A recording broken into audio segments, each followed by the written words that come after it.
शिशुपाल के आक्षेपपूर्ण वचन। शिशुपाल बोला, कौरव, यहाँ इन महात्मा भूमिपतियों के रहते हुए ये वृषणवंशी कृष्ण राजाओं की भांति राजोचित पूजा का अधिकारी कदापि नहीं हो सकता। महात्मा पांडवों के लिए यह विपरीत आचार कभी उचित नहीं है। पांडु कुमार, तुमने स्वार्थवश कमल नयन कृष्ण का पूजन किया है। पांडवों, अभी तुम लोग बालक हो, तुम्हें धर्म का पता नहीं है, क्योंकि धर्म का स्वरूप अत्यंत सूक्ष्म है। ये गंगानंदन भीष्म बहुत बूढ़े हो गए हैं। अब इनकी स्मरण शक्ति जवाब दे चुकी है। इनकी सोच और समझ भी बहुत कम हो गई है। तभी इन्होंने श्री कृष्ण पूजा की सम्मति दी है। भीष्म, तुम्हारे जैसा धर्मात्मा पुरुष भी जब मनमाना अथवा किसी का प्रिय करने के लिए मुंह देखी करने लगता है, तब वह साधु पुरुषों के समाज में अधिक अपमान का पात्र बन जाता है। ये सभी जानते हैं कि यदुवंशी कृष्ण राजा नहीं है। फिर संपूर्ण भूपालों के बीच तुम लोगों ने जिस प्रकार इसकी पूजा की है, वैसी पूजा का अधिकारी ये कैसे हो सकता है? कुरुपुंगव, अथवा यदि तुम श्री कृष्ण को बड़ा बूढ़ा समझते हो, तो इसके पिता वृद्ध वसुदेव जी के रहते हुए उनका एक पुत्र कैसे पूजा का पात्र हो सकता है? अथवा ये मान लिया जाए कि वासुदेव कृष्ण तुम लोगों का प्रिय चाहने वाला और तुम्हारा अनुसरण करने वाला स्वैर है, इसलिए तुमने इसकी पूजा की है, तो भी ये ठीक नहीं है, क्योंकि तुम्हारे सबसे बड़े सुहृद तो राजा द्रुपद हैं। उनके रहते ये माधव पूजा पाने का अधिकारी कैसे हो सकता है? गुरुनंदन, अथवा ये समझ लें कि तुम कृष्ण को आचार्य मानते हो, फिर भी आचार्यों में भी बड़े बूढ़े द्रोणाचार्य के रहते हुए इस यदुवंशी की पूजा तुमने क्यों की है? गुरुकुल को आनंदित करने वाले युधिष्ठिर, अथवा यदि ये कहा जाए कि तुम कृष्ण को अपना ऋत्विज समझते हो, तो ऋत्विजों में भी सबसे वृद्ध द्वैपायन वेद व्यास के रहते हुए तुमने कृष्ण की अग्र पूजा कैसे करी? राजन, शांतनु नंदन भीष्म पुरुष शिरोमणि अथवा स्वच्छंद मृत्यु हैं। इनके रहते हुए तुमने कृष्ण की अर्चना कैसे की? कुरुनंदन युधिष्ठिर, संपूर्ण शास्त्रों के निपुण विद्वान वीर अश्वत्थामा के रहते हुए तुमने कृष्ण की पूजा कैसे कर डाली? पुरुष प्रभर राजाधिराज दुर्योधन और भरत वंश के आचार्य महात्मा कृप के रहते हुए तुमने कृष्ण की पूजा का औचित्य कैसे स्वीकार किया? तुमने किम पुरुषों के आचार्य ध्रुव का उल्लंघन करके कृष्ण की अग्र पूजा क्यों की?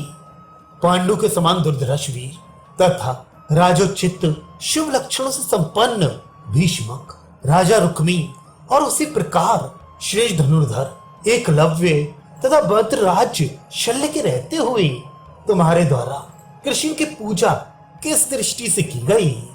भारत, ये जो अपने बल के द्वारा सब राजाओं से होड़ लेते हैं, विप्रवर परशुराम जी के प्रिय शिष्य हैं, तथा जिन्होंने अपने बल का भरोसा करके युद्ध में अनेक राजाओं को परास्त किया है, उन महाबली कर्ण को छोड़कर तुमने कृष्ण की आराधना कैसे करी? कुरुश्रेष्ठ, मधुसूदन कृष्ण न ऋत्विज है, न आचार्य है और न राजा ही है। फिर तुम्हें किस प्रिय कामना से इसकी पूजा की है?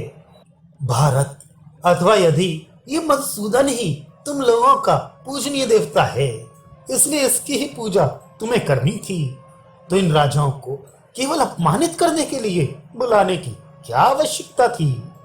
राजाओं, हम सब लोग इन महात्मा कुंती नंदन युधिष्ठिर को जो कर दे रहे हैं, वह भय, लोभ अथवा कोई विशेष आश्वासन मिलने के कारण नहीं। हमने तो यही समझा था कि ये धर्माचरण में संलग्न रहने वाला क्षत्रिय सम्राट का पद पाना चाहता है, तो अच्छा ही है, यही सोचकर हम उसे कर देते हैं। परंतु ये राजा युधिष्ठिर हम लोगों को नहीं मानता है। युधिष्ठिर, इससे बढ़कर दूसरा अपमान और क्या हो सकता है कि तुमने राजाओं की सभा में जिसे राजोचित चिन्ह, छत्र, चमर आदि प्राप्त नहीं हुआ है, उस कृष्ण की अग्र के द्वारा पूजा की है। धर्मपुत्र युधिष्ठिर को अकस्मात ही धर्मात्मा होने का यश प्राप्त हो गया है। अन्यथा कौन ऐसा धर्मनिष्ठ पुरुष होगा जो किसी धर्मच्युत की इस प्रकार पूजा करेगा। वृष्णि कुल में पैदा हुए इस दुरात्मा ने तो कुछ ही दिन पहले महात्मा राजा जरासंध का अन्यायपूर्वक वध किया है। आज युधिष्ठिर का धर्मात्मापन दूर निकल गया, क्योंकि इन्होंने कृष्ण को अर्घ निवेदन करके अपनी कायरता ही दिखाई है। अब शिशुपाल ने भगवान श्री कृष्ण को देखकर कहा, माधव, कुंती के पुत्र डरपोक, कायर और तपस्वी है। इन्होंने तुम्हें ठीक ठीक न जानकर यदि तुम्हारी पूजा कर दी तो तुम्हें तो समझना चाहिए था कि तुम किस पूजा के अधिकारी हो। अथवा जनार्दन, इन कायरों द्वारा उपस्थित की हुई इस अग्र पूजा को उनके योग्य न होते हुए भी तुमने स्वीकार क्यों कर दिया। जैसे कुत्ता एकांत में चूकर गिरे हुए थोड़े से भविष्य घृत को चाट ले और अपने को धन्य धन्य मानने लगे, उसी प्रकार तुम अपने लिए अयोग्य पूजा स्वीकार करके अपने आप को बहुत बड़ा मान रहे हो। कृष्ण, तुम्हारी इस अग्र पूजा से हम राजा धीराजों का कोई अपमान नहीं होता, परंतु ये कुरुवंशी पांडव तुम्हें अर्घ देकर वास्तव में तुम्ही को ठग रहे हैं।